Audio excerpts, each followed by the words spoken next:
video module, we're going to discuss how to assess and treat for opioid adverse effects. So first, we're going to go over the common opioid adverse effects, and one of the most common ones are constipation. It's a very predictable side effect. Its mechanism of action is that it reduces gut motility, and that's really important, especially when we talk about how to treat it. It does not get better over time. In other words, you don't build tolerance to this side effect. If you get constipation with opioids, you'll always have constipation with opioids as long as you're on the opioid. The treatment of constipation is to increase gut motility. And the main agents to do that are our stimulant laxatives. And since it's a predictable side effect, you're going to schedule your stimulant laxatives, which is your Senna or bisacodyl, and you're not going to just tell the patient to take it as needed. Now you ask, well, what about the osmotic agents? Miralax and lactulose or magnesium citrate? Well, those can be added on, but they're not the primary agents for opioid-induced constipation. What about Docusate? It's usually not helpful, and it just adds to pill burden. So I would say stop the Docusate and just use the stimulant laxatives, and if needed, you can add the osmotic agents. What about fiber, like Metamucil? Well, this can actually make opioid-induced constipation even worse. It can impact the patient. So fiber is contraindicated in the setting of opioid-induced constipation. Just to discuss more about how not helpful Docusate is in prevention and treatment of any constipation, I wanted to show you this meta-analysis that looked at 18 different studies. And the summary of these 18 studies was that there's little evidence to support the use of Docusate in hospitalized patients or long-term care residents, and Docusate does not increase stool frequency. And even though it's referred to as a stool softener, it actually did not show to soften stool compared to placebo. And overall, it does not improve the symptoms of constipation, any constipation, but specifically, it does not improve the difficulties that patients are experiencing with their bowels in the setting of opioid-induced constipation. So again, repeat after me. Docusate is bad. Stop it on your patients. Some newer agents that specifically target the opioid receptor in the periphery. So these are called peripherally acting mu-opioid receptor antagonists. They do not cross the blood-brain barrier.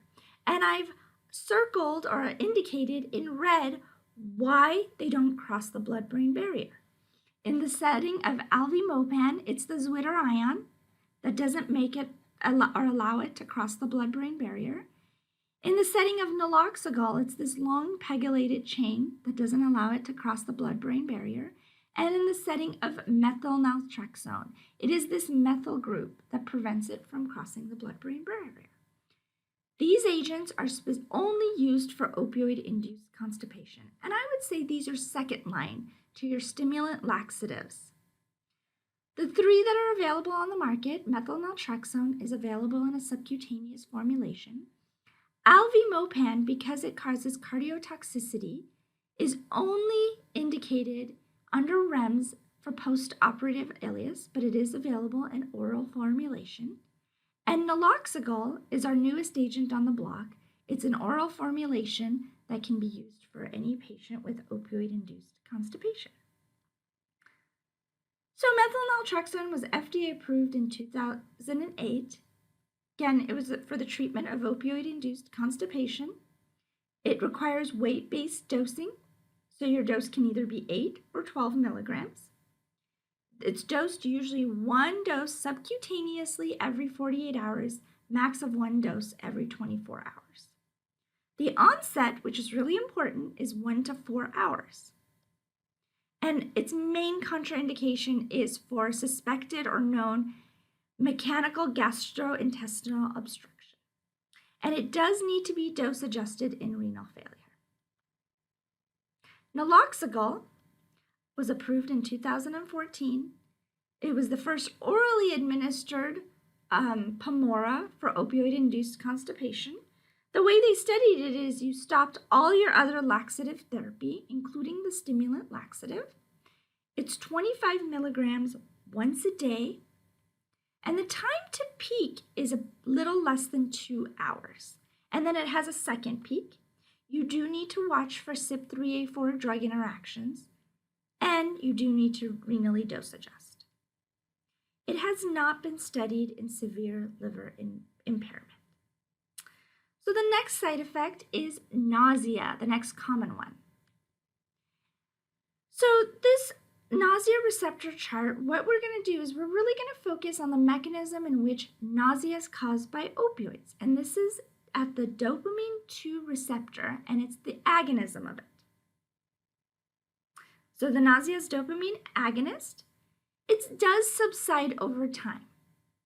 So it gets better over time. The treatment is dopamine antagonist. Probably the most common dopamine antagonist that you'll see is prochlorperazine. Another dopamine antagonist is metoclopramide. But metoclopramide has an additional benefit. It's a prokinetic, which also helps with constipation. Promethazine also is a dopamine antagonist, but it's also an anticholinergic. And I would not recommend promethazine for opioid-induced constipation, or nausea vomiting, because promethazine can also cause sedation and so can the opioids. So that's just too much sedation for one patient.